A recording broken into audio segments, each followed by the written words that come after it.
మోషే మీద సనుక్కుంటున్నారు, మోషే మీద కొనుక్కుంటున్నారు, మోషే మీద పడి ఇంకా అతన్ని చంపడానికి ప్రయత్నం చేస్తున్నారు, కొట్టడానికి ప్రయత్నం చేస్తున్నారు. ఎంత పని చేసినావు, మమ్మల్ని ఎందుకు తీసుకొచ్చినావు? ఫస్ట్ ఏమో బయలుదేరేటప్పుడు సంతోషించినారు, మోషే వచ్చినాడు కాబట్టి మేము బయటపడ్డాము, మోషే వచ్చినాడు కాబట్టి మాకు విడుదల దొరికింది, మోషే వచ్చినాడు కాబట్టి మాకు ఆదరణ దొరికింది, స్వేచ్ఛ స్వాతంత్రాలు దొరికినాయి అని సంతోషపడ్డారు.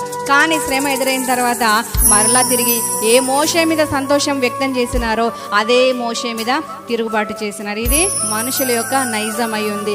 అయితే ఆ తర్వాత మోషే ఏం చేసినట్టే మరలా తిరిగి దేవుని దగ్గరికి వెళ్ళి మొర పెడుతూ ఉన్నప్పుడు దేవుడు మొర ఆలకించి దేవుడు ఏం చేశాడంటే, మోషే నీవు నాకేలా మొర పెడుతున్నావు, నీ చేతిలో ఉన్న కర్ర చాపు అన్నాడు. అన్న తర్వాత దేవుడు ఏం చేయడం మొదలు పెట్టినాడంటే, మొర్ర విన్న దేవుడు, ప్రార్థన విన్న దేవుడు మౌనంగా ఉండలేదు, కానీ తన ప్రజల కొరకు మోషే కొరకు ఒక అద్భుతం చేయదలిచినాడు.